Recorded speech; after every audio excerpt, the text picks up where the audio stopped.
할렐루야, 반갑습니다. 거룩하고 복된 주일에 하나님께 나와 예배 드리는 성도님들 주님의 이름으로 환영하고 축복합니다. 다 함께 묵도하심으로 주일 예배를 하나님께 드리겠습니다. 주여, 내가 만민 중에서 주께 감사하오며 뭇 나라 중에서 주를 찬송하리이다. 무릇 주의 인자는 커서 하늘에 미치고 주의 진리는 궁창에 이르나이다. 하나님이여, 주는 하늘 위에 높이 들리시며 주의 영광이 온 세계 위에 높아지기를 원하나이다. 아멘. 아버지 하나님, 감사합니다. 사랑하는 주의 자녀들을 보호해 주셨다가 거룩하고 복된 주일에 하나님께 나와 예배 드릴 수 있도록 인도해 주셔서 감사합니다. 영과 진리로 드리는 우리의 예배를 기쁘게 받아주시고 예배 가운데 임재하셔서 우리 각 사람을 만나주시고 생명의 말씀과 하늘의 소망으로 충만케 하여 주시옵소서. 예수님의 이름으로 기도하옵나이다. 아멘. 교독문 86번을 교독하겠습니다. 또 내가 보니 보라, 어린 양이 시온산에 섰고 그와 함께 14만 4천이 서 있는데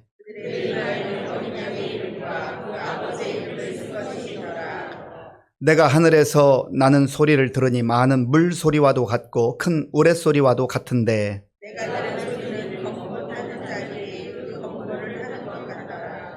그들이 보좌 앞과 네 생물과 장로들 앞에서 새 노래를 부르니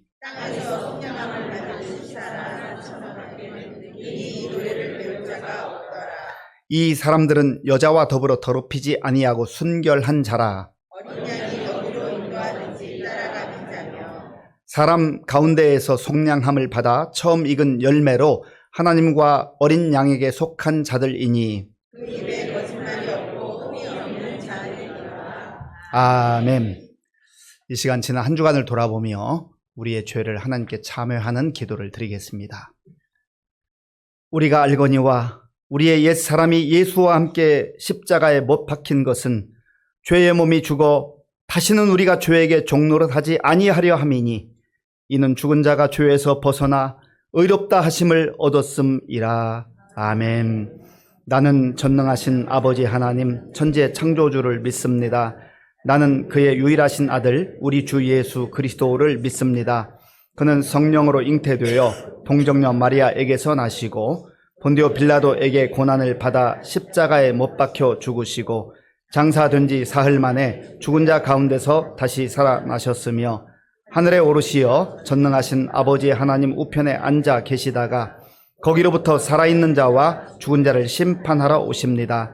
나는 성령을 믿으며 거룩한 공교회와 성도의 교제와 죄를 용서받는 것과 몸의 부활과 영생을 믿습니다. 아멘. 아버지 하나님, 감사합니다. 아버지의 은혜로 새해의 두 번째 달도 건강하게 지내게 해주시고 우리를 은혜의 자리에 불러주시니 감사합니다. 그러나 한 주간 우리의 삶을 돌아볼 때 하나님 앞에 너무나 부끄럽고 나약한 존재였음을 고백합니다. 한순간도 우리에게 눈을 떼지 않고 지켜보시는 주님을 잊고 세상 것을 사랑하고 관심 두었습니다. 주님을 온전히 믿고 모든 것을 의뢰하는 우리가 되게 도와주시옵소서. 우리를 사랑하시어 말씀으로 복음을 전해주신 이 나라가 지금 정파 싸움으로 분열되고 있습니다. 우리 믿음의 공동체가 기도함으로 이 나라를 분열시키는 사탄이 활동하지 못하도록 늘 깨어있게 하옵소서. 모든 위정자들이 나라와 국민들을 위해 일하는 나라, 하나님을 인정하는 정치함으로 우리를 창조하신 하나님께서 보호하시는 나라 되길 기도합니다. 세상 여러 곳의 사건, 사고, 자연재해 등 각종 고통의 현장에서 믿음의 백성들이 그들을 섬기며 위로하며 기도하는 가운데 하나님의 사랑을 나누게 하시고 전쟁 가운데 있는 이들을 보호하시고 특별히 아무 명분도 이유도 모르고 전쟁통에 나가 있는 북한 동포들이 무사히 가족들을 만날 수 있게 도와주시옵소서.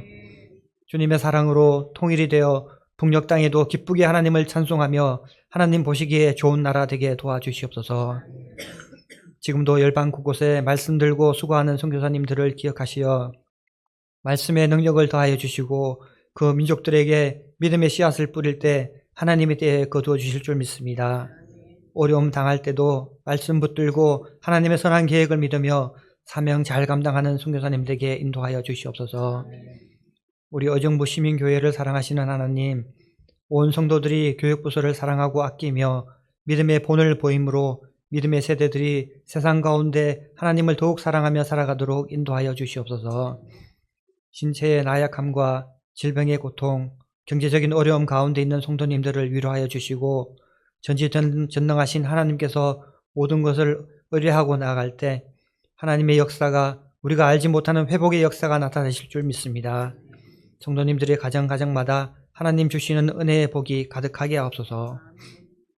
각 구역들과 선교회의 모임들 가운데 하나님의 영이 함께 하시어 말씀으로 교제하며 서로를 위로하고 중보하는 시민교회 되게 인도하여 주시옵소서. 오늘도 귀한 말씀 전하시는 목사님께 성령의 능력을 더하시고 그 가정에 하나님의 풍성한 은혜를 내려주시옵소서. 말씀 듣는 우리도 마음 문을 열고 하나님의 말씀을 들을 때 성령님 함께 하시어 세상을 분별하고 악한 유혹에도 넘어지지 않는 믿음 허락하여 주시옵소서. 이웃을 더욱 사랑하며 늘 주신 은혜를 생각하고 감사하며 살아가는 시민교회 공동체가 되게 하옵소서. 예배를 위해 찬양과 여러 모습으로 기쁨으로 섬기는 손길들을 기억하시고 복 주실 줄 믿사오며 이 모든 말씀을 빛대신 예수님의 이름으로 기도합니다. 아멘. 하나님께서 오늘 우리에게 주시는 말씀은 로마서 13장 11절에서 14절까지입니다. 신약성경 257쪽 로마서 13장 11절에서 14절까지의 말씀을 교독하겠습니다. 또한 너희가 이 시기를 알거니와 자다가 깰 때가 벌써 되었으니 이는 이제 우리의 구원이 처음 믿을 때보다 가까웠음이라. 밤이 깊고 낮이 가까웠으니 그러므로 우리가 어둠의 일을 벗고 빛의 갑옷을 입자. 낮에와 같이 단정히 행하고 방탕하거나 술 취하지 말며 음란하거나 호색하지 말며 다투거나 시기하지 말고 오직 주 예수 그리스도로 옷 입고 정욕을 위하여 육신의 일을 도모하지 말라. 아멘. 우리 고유 관습에는 명절, 그러니까 구정이라고 하죠. 설 명절 혹은 추석과 같이 음력에 따라서 절기를 지키는 경우가 있습니다. 달의 움직임에 따라서 절기를 정하는 것이죠. 그런데 또 태양의 움직임에 따라서 절기를 정한 게 24가지가 있습니다. 24절기라고 하죠. 그래서 아직까지 날씨가 쌀쌀하지만 이미 2월 3일에 입춘을 지났습니다. 봄에 들어섰다는 거죠. 그리고 지난 18일에는 우수라고 하는 절기를 또 지났습니다. 우수라고 하는 것은 얼었던 얼음이 녹아서 물이 되어 흐른다, 그런 뜻입니다. 그런 절기라는 거예요. 그리고 다음 3월 5일이 되면 이제 경칩이 옵니다. 경칩. 그래서 우리 선조들이 그런 얘기를 했죠. 우수 경칩이면 대동강 물도 흐른다. 그렇죠. 그러니까 꽁꽁 얼어붙었던 강이 자연의 질서에 따라서 녹기도 하고 흐르기도 한다라고 하는 겁니다. 경칩이 무슨 뜻인지 아시죠? 개구리가 깜짝 놀라서 일어나는 때라는 건데, 제가 좀 유래를 찾아보니까 그게 개구리가 아니고 벌레였다, 뭐 그렇게 얘기도 해요. 그러니까 그게 벌레든 개구리든 어쨌든 잠자고 있던 그 동물들이 깨어난다, 그런 의미입니다. 경자가 놀랄 경자입니다. 깜짝 놀라다, 놀랄 경. 그리고 칩이라고 하는 것은 숨을 칩인데 또 다른 의미는 동면, 겨울 잠을 자는 동면할 칩. 그래서 잠자고 있던 혹은 숨어 있던 뭐 벌레든 개구리든 동물들이 깜짝 놀라서 일어난다는 거예요. 왜요? 물이 흐르니까. 그리고 봄이 눈앞에 왔으니까. 자연의 질서를 따라서 그렇게 우리 선조들이 지혜롭게 생활을 한 겁니다. 그때가 오면 깜짝 놀라서 이제 밭을 또 돌보고 일구고 또 논에도 나가보고 농사 짓던 시절에 준비를 해야 되지 않겠습니까? 이 철을 잘 알아야 돼. 시기를 알아야 돼. 때를 놓쳐서는 안 돼요. 그 때를 분별할 줄 알아야 됩니다. 이 때를 분별하지 못하고 이게 지금 경칩이 왔는데도, 봄이 오는데도 준비도 하지 않고 그냥 지나면 이제 씨 뿌릴 시기를 놓치는 거죠. 그러면 가을에 열매를 거둘 수가 있겠습니까? 자연의 질서를 따라서 그렇게 생활하는 지혜를 얻었는데, 오늘 하나님께서는 바울을 통해서 그 자연의 질서와 같은 그런 영적인 질서가 있다는 거죠. 그래서 지금은 시기를 때를 잘 분별해야 된다라고 말씀합니다. 오늘 본문 11절 말씀을 우리 함께 읽겠습니다. 11절입니다. 또한 너희가 이 시기를 알거니와 자다가 깰 때가 벌써 되었으니 이는 이제 우리의 구원이 처음 믿을 때보다 가까웠음이라. 아멘. 너희가 이 시기를 알아야 된다. 우리가 알아야 될 게 많은데요, 때를 잘 알아야 됩니다. 시기를 분별할 줄 알아야 돼요. 때를 알지 못하고 이 시기를 알지 못하는 그러한 사람들을 일컬어서 철부지라고 합니다. 철부지. 철을 부지, 알지 못하는 그런 안타까운 모습을 보면서 정말 가슴 아파하죠. 특별히 우리 부모님들이 자녀를 양육하는 경우에, 또 선생님들이 제자들을 이렇게 돌보는 가운데 지금 이럴 때가 아닌데, 지금 그러고 있을 때가 아닌데, 그 때를 잘 분별하지 못하면 해야 될 것을 하지 않고 안 해야 될 것을 하는 거죠. 그런 철부지 때문에 가슴 아파해요. 그런데 하나님 보시기에 우리는 어떤가? 우리는 시기를 잘 알고 있는, 우리는 때를 알고 살아가는가? 농사 짓던 시절 얘기했습니다마는 이제 겨울 한복판에서도 이미 대형 마트랄지 또 이런 상품을 판매하는 가게에서는 봄을 준비하죠. 이미 봄을 준비하는, 겨울인데 봄을 준비하는 거죠. 때를 분별하는 겁니다. 우리도 각 가정에서 겨울 옷을 조금씩 정리하고 이제 봄에 무슨 옷을 입을까, 또 봄 옷을 준비하고 이렇게 하지 않습니까? 때를 알고 사는 거예요. 우리가 자연의 질서에 따른 때는 잘 분별하는데 영적인 그러한 질서를 알지도 못하고 그 때를 분별하지 못하는 그런 삶을 산다면 너무나 안타까운 철부지 같은 인생을 살 수밖에 없다라는 겁니다. 제가 11절을 한 번 더 읽겠습니다. 또한 너희가 이 시기를 알거니와 자다가 깰 때가 벌써 되었으니 이는 이제 우리의 구원이 처음 믿을 때보다 가까웠습니다. 아멘. 자다가 깰 때가 벌써 되었다는 거예요. 왜 그렇습니까? 우리의 구원이 처음 믿을 때보다 가까웠다. 하나님께서 바울을 통해서 주시는 이 본래의 말씀은 예수님께서 승천하시면서 부활 이후에 40일 동안 이 땅에 계시면서 하나님 나라를 선포하셨잖아요. 그리고 구름을 타고 승천하셨어요. 구름을 타고 승천하시는 예수님을 바라볼 때 하늘에서 음성이 들려서 너희가 어찌하여 하늘을 쳐다보느냐. 구름을 타고 가신 이 예수님이 때가 되면 다시 오실 것이다. 예수님께서 십자가에 달리시기 전에 이미 제자들에게 말씀하셨습니다. 내가 아버지 집에 너희를 위하여 처소를 예비하러 가겠다. 때가 되면 다시 너희를 데리러 올 것이다. 그러니까 하나님의 약속, 예수님께서 다시 오신다고 하는 이 재림에 대한 약속은 너무나도 분명한 약속이라는 겁니다. 그런 면에서 우리의 구원이 처음 믿을 때보다 가까웠다라고 하는 것은 예수님께서 이 땅에 약속하신 대로 다시 오실 그날이 가까이 오고 있다라는 거예요. 이것을 일컬어서 우주적 종말이라고 합니다. 전 세계에 동시에 임하는 예수님의 재림. 누구도 피할 수 없어요. 반드시 그날은 온다는 겁니다. 처음에 오셨던 예수님은 고난의 종으로 우리의 죄를 사하시기 위해서 겉으로 볼 때는 무기력한 모습으로 십자가에서 죽으셨지만, 그리고 부활하셨지만, 다시 오실 예수님은요, 이제는 그런 고난의 종으로 오시는 게 아니에요. 무기력한 모습으로 오시는 게 아니에요. 만왕의 왕으로, 심판주로 오시는 것이죠. 이게 바로 우리가 처음 믿을 때보다 그 때가, 구원의 날이 가까워온다 하는 거예요. 또 개인적으로 우리가 이 말씀을 받을 때는 우리 개인에게 하나님께서 주신 시간들이 있습니다. 길게 살면 100세 인생이라고 하는데 모두가 100세까지 사는 건 아니잖아요. 이미 뭐 20년 청년들 같으면 살았고 30년, 40년, 50년, 70년 어떤 분들은 우리 성도들 가운데 90이 넘으신 분도 있잖아요. 100세를 기준으로 하면 이제 주님의 부르심을 받을 날이 점점점 다가온다는 것 아니겠어요? 그 시기를 알라는 거예요.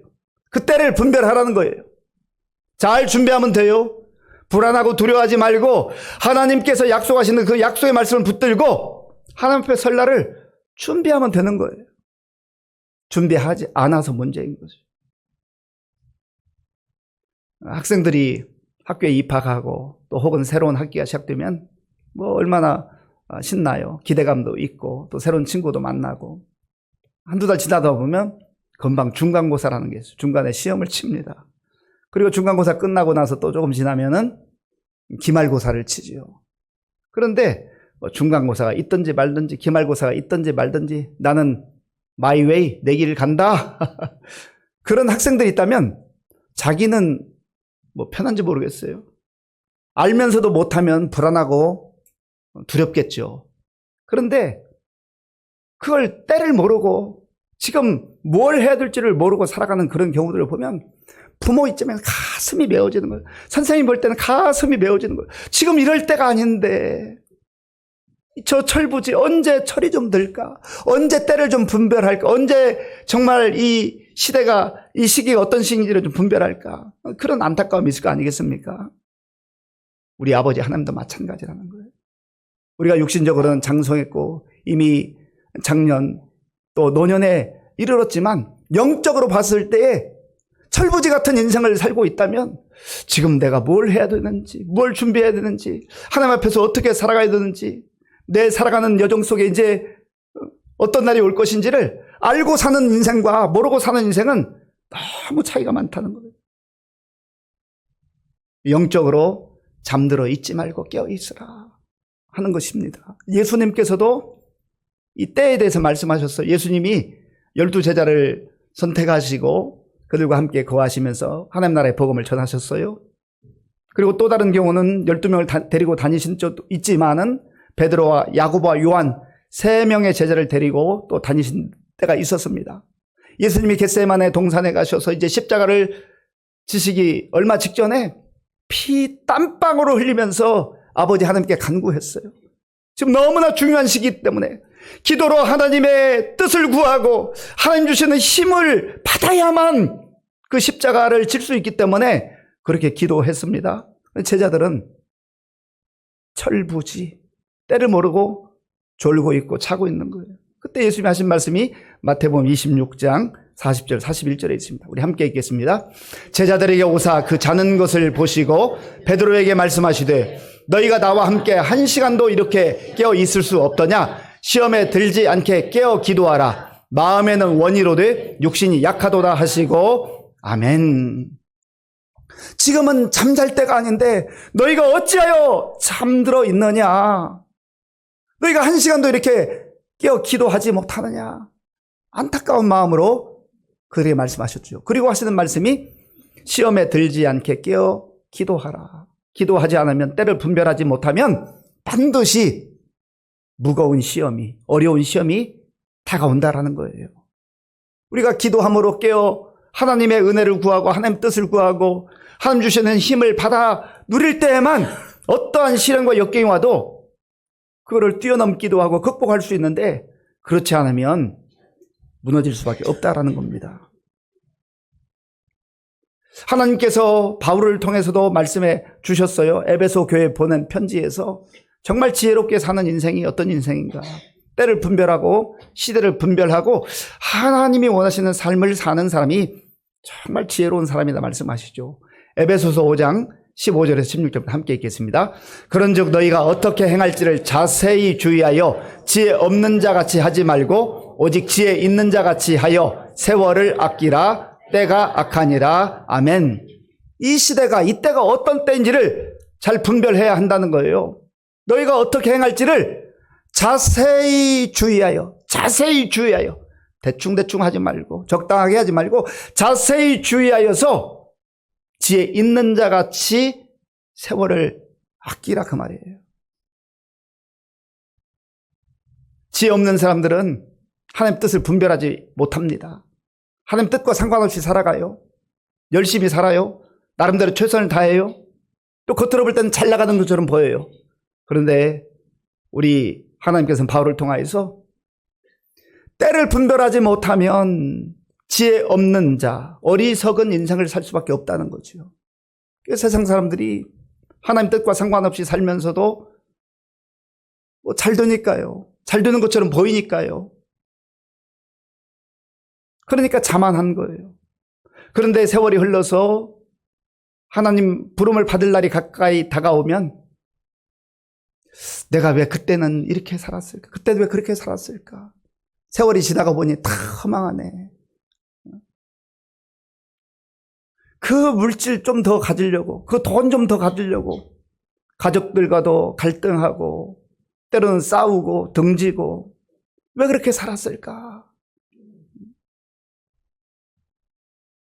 그 호스피스 병동이나 또 임종을 많이 경험한 사람들의 그 증언에 의하면요, 그런 뭐 책도 있습니다만은 죽기 직전에 내가 조금만 더 돈 벌었으면 좋았을 텐데 그런 사람 한 사람도 없대요. 한 사람도 없대요. 내가 좀 더 잘해줄 걸, 조금 더 사랑한다고 말을 표현해 줄 걸. 그건 못해서 아쉬워하고 안타까워하고 후회하고 그러지요. 왜 내가 그때 그거 돈 많이 못 벌었을까? 그런 사람 한 사람도 없다는 거예요. 그러니까 정말 지혜로운 인생은 죽기 직전에 그걸 깨닫는 인생이 아니라 하나님께서 다 말씀해 주셨어요. 성경을 통해서 우리가 어떻게 살아야 복된 인생이 되는지, 행복한 인생을 살 수 있는지, 잘 살 수 있는지를 다 말씀해 주셨잖아요. 이것을 분별하는 인생, 그리고 하나님께서 주신 우리의 주어진 그 인생 세월을 아끼면 살라는 거죠. 세월을 아끼라라고 하는 의미 속에는 우리의 시간을 낭비하지 말아라, 그런 의미가 있어요. 1초가 모여서 1분이 되고 1분이 모여서 1시간이 되고 1시간이 모여서 하루가 되고 하루가 모여서 일주일, 한 달, 1년, 그리고 그게 우리의 인생이 되는, 이게 세월입니다. 세월. 세월을 아끼라는 거예요. 엉뚱한 곳에 그걸 낭비하지 말라는 거죠. 세상 돌아가는 이치는 잘한다고 큰 소리 치는데 영적인 질서에 대해서 알지 못하고 하나님 말씀에 대해서 알지 못하고 세월이 험악한데도 이제 주님께서 우리를 각자 부르실 날도 점점점 가까우기도 하고 예수님께서 다시 오시겠다고 약속하신 그 재림의 날도 가까워오는데 시대를 분별하지 못하고 때를 분별하지 못하고 내 생각대로 내 마음대로 사는 인생이 너무 많다라는 겁니다. 그러면 저와 여러분들은 어떻게 지혜롭게 살아가고 있습니까? 영적 철부지가 되지 말고 영적으로 지혜로운 자, 성숙한 그런 사람이 될 때에 하나님께 영광 돌릴 뿐만 아니라 우리 자신들도 정말 행복하고 만족한 삶을 살고 그러한 삶을 통해서 우리 주변 사람들에게도 선한 영향력을 끼치게 된다는 것이죠. 이런 영적 분별력이 없는 사람들, 시대를 분별하지 못하는 사람들, 철부지들이 살아가는 모습, 오늘 본문에 나와요. 12절 13절 우리 함께 읽겠습니다. 밤이 깊고 낮이 가까웠으니 그러므로 우리가 어두움의 일을 벗고 빛의 갑옷을 입자. 낮에와 같이 단정히 행하고 방탕하거나 술 취하지 말며 음란하거나 호색하지 말며 다투거나 시기하지 말고. 아멘. 밤이 깊고 낮이 가까웠으니, 밤이라고 하는 의미는 어둠이죠. 어둠. 밤에는 잘 안 보여요. 밤에는 분별이 잘 되지 않습니다. 그리고 밤이 되면 사람이 불안해지기 시작하고 두려워지기 시작합니다. 그리고 대부분의 범죄가 밤에 많이 일어나요. 밤에. 그래서 가끔 뭐 신문 또 언론상에 뉴스 제목이 백주대낮에 이런 일을 뭐 행하다니 뭐 그런 제목이 나오잖아요. 그러니까 보통의 경우는 밝을 때는 백주대낮에는 범죄 그런 일을 잘 하지 않는다는 거죠. 왜요? 사람들이 보고 있으니까, 시선이 있으니까. 그러니까 보이지 않는 밤에 많은 범죄가 일어난다는 거죠. 밤이 깊고 낮이 가까워서, 이거는 영적인 밤과 영적인 낮을 의미하는 거예요. 성경에서 죄악이 관영한 곳을 밤이라고 일컫습니다. 어둠이라고 일컬어요. 너희가 전에는 어두움이더니 이제는 주 안에서 빛이 되었으니 빛의 자녀들처럼 행하라. 빛이신 예수님께서 내가 세상의 빛이라 말씀하셨잖아요. 어둠 가운데 두려워하고 불안해하고 보이지 않던 그런 이리저리 방황하는 인생을 살던 사람이 빛이신 예수님을 만나게 되고 길이신 예수님을 만나게 되면 밝은 세상에 사는 거예요. 밝게 사는 거예요.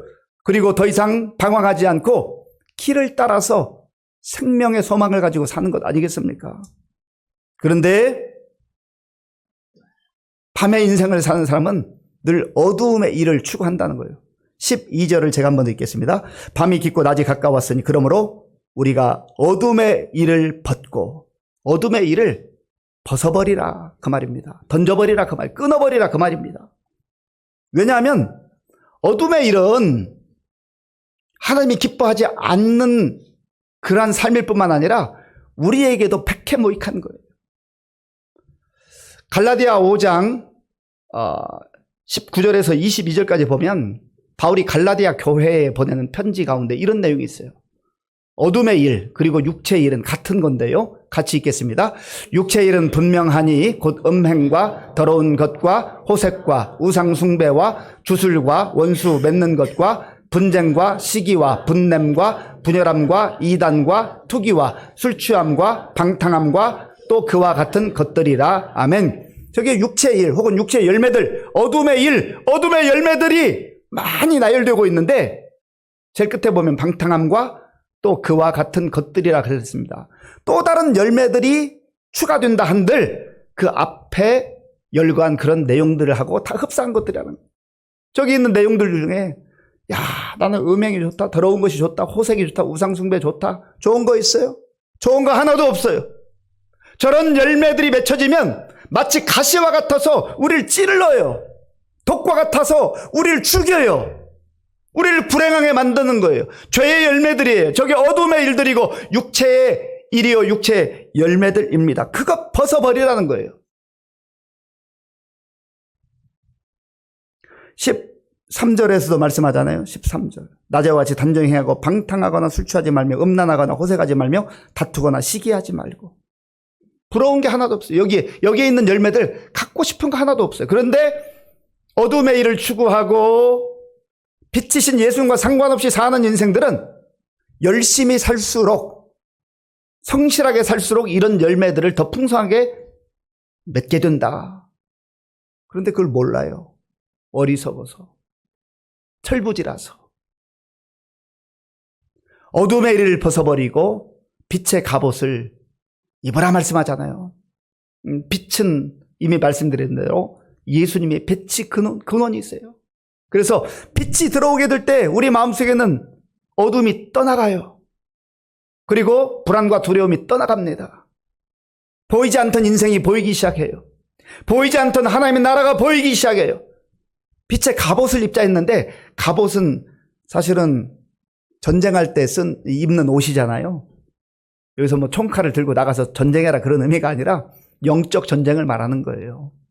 어둠의 일들이 사탄의 작용으로 활동하고 또 성령 안에서 사는 그리스도인들이 빛 가운데 살아가는데 우리가 빛의 갑옷으로 잘 무장해야 사탄의 공격에 무너지지 않고 우리가 거기에서 승리할 수 있다. 그 말입니다.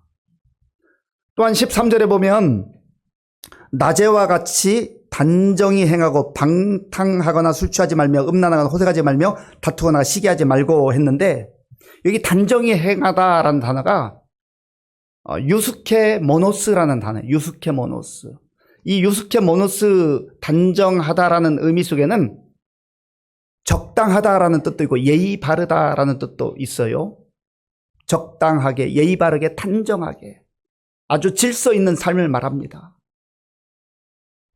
빛이신 예수 그리스도 안에서 사는 인생들이야말로 단정하고 그리고 질서 있고 거룩하게 순결하게 삶을 살 수 있다라는 거예요.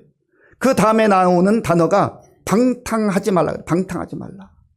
이 방탕하다라는 방탕은 코모스라는 단어인데 이 원래 단어의 뜻 속에는 술잔치라는 의미가 있어요. 술잔치. 술잔치를 벌이다가 방탕하게 된다 그 말입니다. 여기 있는 내용들을 보면 다 육체의 쾌락, 육체의 정욕을 만족시키려고 하는 내용들이지 정말로 나를 나답게 하거나 하나님의 자녀다운 그러한 품격 있는 삶으로 우리를 살지 못하게 방해하는 것들입니다. 그것들을 다 벗어버리고 끊어버리라는 거예요. 세상에서 우리가 추구하는 모든 것들이 하나님과 상관없이 열심히 살 때는 그런 열매들만 더 많이 맺을 수밖에 없다는 거죠. 또한 이러한 어두움의 일, 육체의 일, 그리고 하나님의 뜻과 상관없이 살아가는 삶 속에는 도덕적으로, 윤리적으로, 영적으로 타락할 뿐만 아니라 다투거나 시기하게 된다. 그러니까 관계가 다 깨어지는 거예요.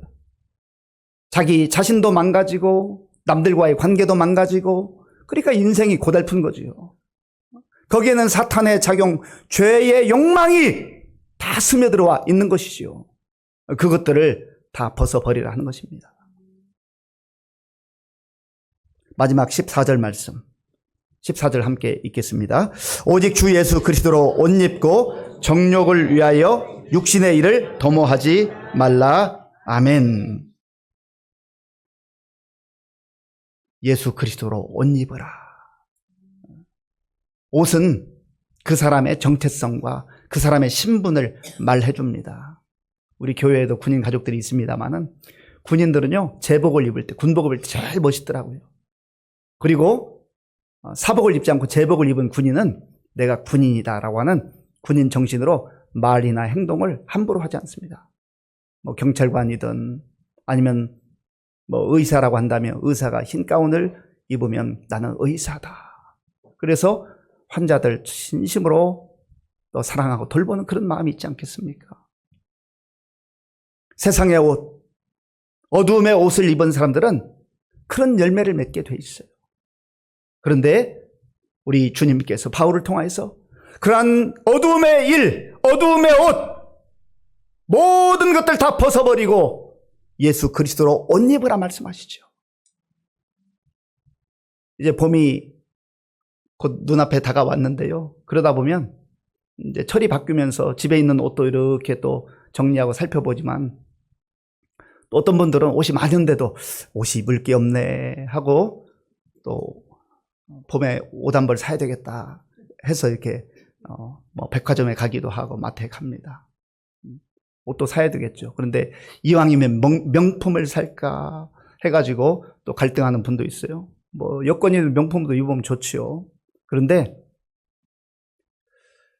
명품 입는다고 그 인생이 화려하게 됩니까? 행복합니까? 잠시 잠깐 만족할 수 있지만 우리에게 최고의 명품이 있어요. 명품. 예수 그리스도로 옷 입으라. 그리스도로 옷 입으라. 예수 그리스도로 옷 입은 사람은요, 겉으로 볼 때는 평범할지 모르지만 빛나는 인생, 아름다운 인생, 그런 인생을 살게 되는 겁니다. 정말로 우리의 인생이 아름답게 되기를 원하고 복되기를 원한다면 세상의 것 추구하지 말고, 냄새나고 또 퇴색하고 그런 것 추구하지 말고 명품 중에 명품인 예수 그리스도로 옷 입음으로 말미암아서 주님이 주시는 그 기쁨과 행복을 마음껏 누릴 수 있는 저와 여러분들이 될 수 있길 바랍니다. 다시 한번 이 말씀 앞에서 우리가 나도 모르는 사이에 때묻었던 것, 세상에 죄의 그런 찌꺼기들이 들어와 있던 것 다 던져버리고 벗어버리고 어둠의 일을 벗어버리고 하나님 앞에서 그리스도로 옷 입음으로 말미암아서 더 이상 영적 철부지들로 살아가지 말고 영적으로 성숙한 사람들이 되어서 하나님을 기쁘시게 하며 또 우리 주변 사람들에게도 선한 영향력을 끼칠 수 있는 저와 여러분들의 삶이 될 수 있기를 바랍니다. 예수님께서 말씀하셨어요. 요한복음 11장 9절에서 10절 함께 읽겠습니다. 예수께서 대답하시되 낮이 12시간이 아니냐. 사람이 낮에 다니면 이 세상의 빛을 범으로 실족하지 아니하고 밤에 다니면 빛이 그 사람 안에 없는 거로 실족하느니라. 아멘. 빛이신 예수님 안에서 빛이신 예수 그리스도로 옷 입고 아름답고 영광스럽게 살아갈 수 있기를 바랍니다. 아버지 하나님 감사합니다. 오늘 우리에게 주신 이 귀한 말씀 마음에 깊이 새기게 하시고 어둠의 옷, 어둠의 일들 다 벗어버리고 던져버리고 그리스도로 옷 입고 아름답고 영광스러운 삶을 살아가는 우리 모든 성도들 다 될 수 있도록 인도하여 주시옵소서. 예수님의 이름으로 기도하옵나이다. 아멘. 아버지 하나님 감사합니다.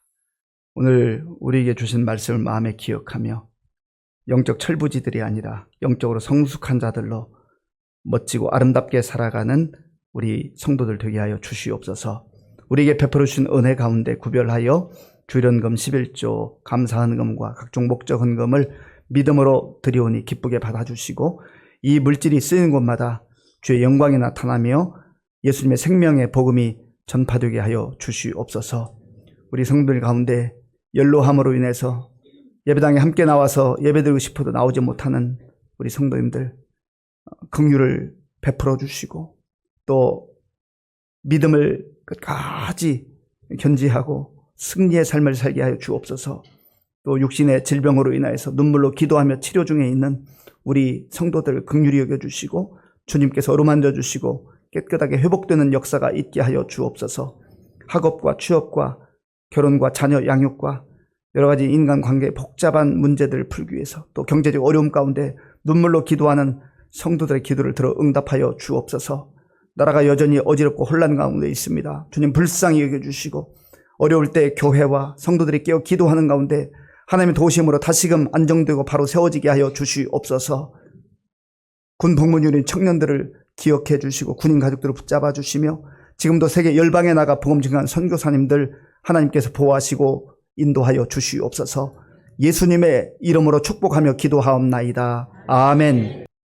지금은 우리 주 예수 그리스도의 은혜와 우리 아버지 하나님의 크신 사랑과 성령님의 교통하심과 역사하심과 인도하심이 이 어두운 세상 속에서도 빛이신 예수님을 의지하며 바라보며 그리스도로 옷 입고 아름답고 거룩한 삶을 살기로 결단하는 모든 성도들 머리 위에와 저들의 가정과 자녀들과 일터 위에와 주님의 몸된 교회 위에와 저 북녘 땅에 있는 동포들과 우리나라와 민족 가운데 그리고 지금도 세계 열방에 나가 복음을 증거하는 선교사님들 위해 이제로부터 영원토록 함께 하옵시기를 간절히 축원하옵나이다. 아멘.